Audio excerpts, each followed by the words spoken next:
आइए, बग्गा साहब का भी भरपूर स्वागत। बग्गा साहब सुप्रभात, बहुत बहुत स्वागत है। ट्रम्प साहब ने आपको फिर से कल बिजी कर दिया होगा। इससे पहले कि भारत का रिस्पॉन्स उस पर राय में अलग से लूँगा, लेकिन उससे पहले ज़रा एक बार बताएं सर कि 2 दिन पहले तो उन्होंने टैरिफ लगाने की बात की, फिर से क्यों ये पोस्ट का क्या मतलब, क्या कहना चाहते हैं, क्या करना चाहते हैं? देखिए अनिल जी, ये तो कहना बहुत ही मुश्किल हो गया। और बहुत अच्छा एक मैं वक्तव्य पढ़ रहा था, यूरोपियन डिप्लोमेट से किसी ने पूछा कि इतनी कंफ्यूजन है ईयू के साथ जो करार साइन हुआ है, कहाँ एनर्जी है, कहाँ। लाइक एनर्जी का एक छोटा एग्जांपल देता हूँ। आजकल सालाना यूरोपियन यूनियन का एनर्जी पे खर्च 75 बिलियन यूरो का है। ट्रम्प ने बोला कि 750 बिलियन यूरो वो खरीदेंगे हमसे 3 साल में। तो किसी ने पूछा ये 250 कैसे हो जाएगा 75 का। तो वो यही बोला, देखिए हम ब्यूरोक्रेट हैं, हम लिखित में बात करते हैं और एग्रीमेंट में बिलीव करते हैं। जब हमने लिखित में मांगा तो उन्होंने कहा कि हम डील मेकर्स हैं, हम सिर्फ आवाज करते हैं। तो यही फर्क है अनिल जी के। बहुत नॉइज है सिस्टम में, सिग्नल नहीं है, नॉइज है। बहुत जबरदस्त आवाज है और रोज किसी ना किसी पे टैरिफ लगा देते हैं, फिर बदल कर देते हैं। यूएस कस्टम्स भी परेशान है।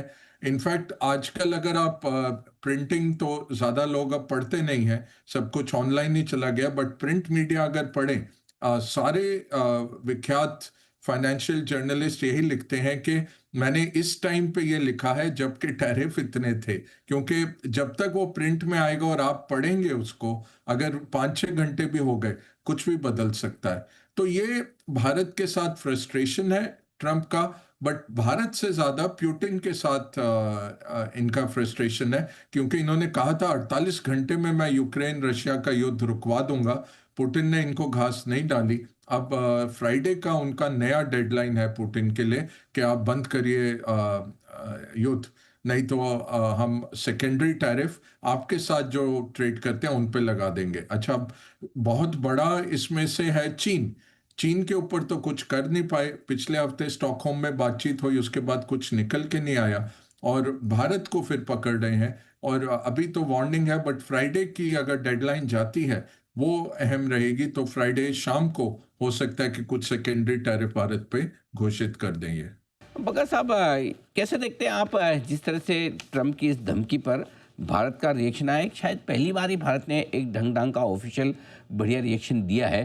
क्या सूटेबल रिप्लाई है, एकदम फिटिंग रिप्लाई है? कैसे देखते हैं आप? और डिप्लोमेटिक रिप्लाई है अनिल जी, ऑफिशियल चैनल्स के द्वारा रिप्लाई है। ट्रम्प का क्या है, वो डील मेकर हैं, वो सारा क्रेडिट खुद लेना चाहते हैं और यही सोचते हैं कि मेरे से कोई उम्दा नहीं है दिमाग में या डील मेकिंग में। तो इस तरह से पिछले हफ्ते उन्होंने भारत की पॉलिसी को ऑब्नॉक्शियस भी कहा, और तरह तरह के नाम देते रहते हैं वेरियस लीडर्स को। सवेरे भी आप एडिटर स्टेक में जैसे बोल रहे थे, जिस तरह से उन्होंने जेलेंस्की को जलील किया घर बुला के व्हाइट हाउस के अंदर, कि आपके पास सूट नहीं है क्या डालने के लिए, क्या डाल के आए हैं आप।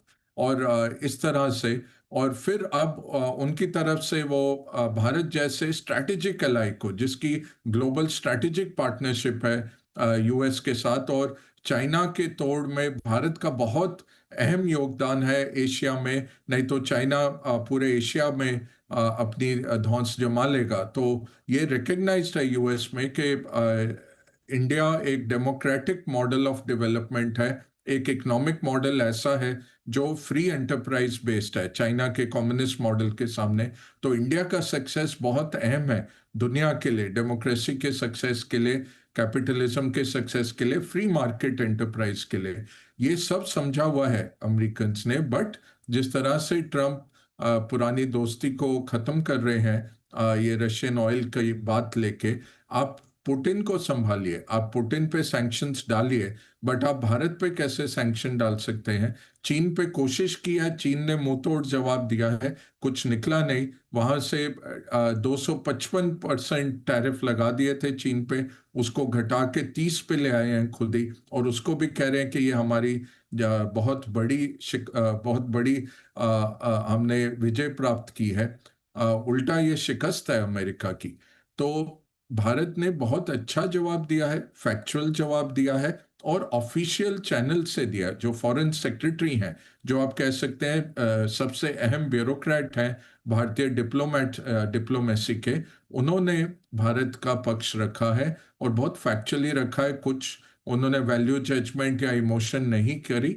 यही कहा है कि हम अपने नेशनल इंटरेस्ट को सर्वोपरि मानते हैं और आप लोग अपने गिरेबान में झांकिए कितना यूरोप और कितना अमेरिका अभी भी ट्रेड कर रहा है रशिया के साथ, उससे कहीं कम हम ट्रेड कर रहे हैं। दूसरा, भारत तो क्रूड ऑयल 84-85% हम इंपोर्ट करते हैं, तो भारत 1 लीटर भी क्रूड ऑयल किसी देश को आगे नहीं बेचता है क्योंकि हमारे यहाँ किल्लत है। हाँ, रिफाइंड प्रोडक्ट हम यूरोप को भी बेच रहे हैं, अमेरिका को भी बेच रहे हैं। जेट फ्यूल हो, डीजल हो, दोनों को हम बड़ा अमाउंट बेचते हैं। उसमें रशियन क्रूड ऑयल हो अगर, वो हो सकता है जरूर, क्योंकि 40-45% अब हम रशियन क्रूड ऑयल ले रहे हैं, तो उसको रिफाइन करके जरूर दुनिया भर में हम बेचते हैं और वो हमारा हक है। ऐसा नहीं है कि हम किसी से कोई चीज ले और हम उस पर बैठे ही रहेंगे। वो उसको प्रोसेस करके वैल्यू ऐड करके हम दुनिया भर में बेचेंगे, वो तो हमारा हक है। लाइफ लो पर फिर से आ गया सर, अच्छा खासा मजबूत होकर 84-85 की रेंज में पहुंचा भी था, फिर 88 के बिल्कुल करीब है। क्यों करेंसी कमजोर हो रही है, आगे क्या व्यू आपका बनता है सर? थोड़ा आरबीआई का एक्शन है अनिल जी। टैरिफ के भी चलते ये एक्सपोर्टर्स को थोड़ी राहत मिलेगी। तो ये करके करेंसी डिप्रिसिएशन क्लासिक मूव रहता है। चीन ने बहुत बड़ा किया था 2019 में जब ट्रंप ने टैरिफ लगाए थे। तो यही है कि डॉलर की मजबूती के सामने हम देख रहे थे कि रुपया नीचे जा रहा है, बट पिछले एक हफ्ते से देखें, जब से पिछला महीना बंद होने को आया, मंथ एंड में नॉर्मली हमारे क्रूड ऑयल के काफी पेमेंट्स जाते हैं, तो थोड़ा वीकनेस आता है मंथ एंड में। बट इस बार ही हमने देखा आरबीआई स्टेप इन नहीं किया। फ्राइडे को जरूर आरबीआई स्टेप इन किया था थोड़ा सा ऑर्डरली करने के लिए, बट ये रोज के रोज थोड़ा गिरने दे रहे हैं रुपए को। तो मोर है कि आई थिंक व्यू है सेंट्रल बैंक का थोड़ा रुपये को डिप्रिशिएट करने के लिए। दूसरा, कल की पॉलिसी के तहत यही आई थिंक इवनली बैलेंस्ड है चांस कि रेट कट आएगा, कि अक्टूबर में पोस्टपोन कर देंगे। अगर रेट कट आया, थोड़ा सा रुपया फिर से नर्म होता है। और तीसरा है कि ट्रम्प के टैरिफ कहाँ आके रुकेंगे। अगर काफी बड़ा इम्पैक्ट आया हमारे जो अमेरिकन गुड्स ट्रेड है, हमारा अमेरिकन एक्सपोर्ट्स जो भारत करता है $86 बिलियन का, उस पे अगर 10-20 बिलियन डॉलर उससे निकल गए, तो उसका भी इम्पैक्ट वर्क इन हो रहा है रुपए में। बट ज्यादा मैं कहूंगा आरबीआई का एक्शन है, क्योंकि वो धीरे धीरे रुपए को नीचे आने दे रहे हैं। मगर साहब, वित्त मंत्रालय भी चाहता है अब कि वीकली ऑप्शन ट्रेडिंग बंद हो और उसे कम करने के जो भी प्रयास सेबी कर सकती है वो किए जाए, और साथ ही कैश मार्केट में वॉल्यूम बढ़ाने के भी प्रयास साथ साथ होने चाहिए। कैसे देखते हैं सर आप, अगर इस तरह के डेवलपमेंट होते हैं आगे तो? वो अनिल जी, थोड़ा इनको सोचा समझा फैसला लेना चाहिए। ऑलरेडी पिछले साल काफी हद तक मार्जिन्स भी कम किए गए, स्टॉक्स हटाए गए जो मार्जिन देते थे। ओवरऑल रिटेल की पार्टिसिपेशन को कम करने के मेजर्स लिए गए और वीकली भी लिमिट की गई एक इंडेक्स को पर एक्सचेंज। तो ऑलरेडी लिए गए हैं मेजर्स। अब रिटेल के हित में कोई भी मेजर हो वो तो वेलकम है, बट जो इंस्टीट्यूशनल हेज कर रहे हैं उनके लिए प्रोडक्ट्स अवेलेबल होने चाहिए मार्केट डेप्थ के लिए। तो ऐसा नहीं कि throwing out the baby with the bath water.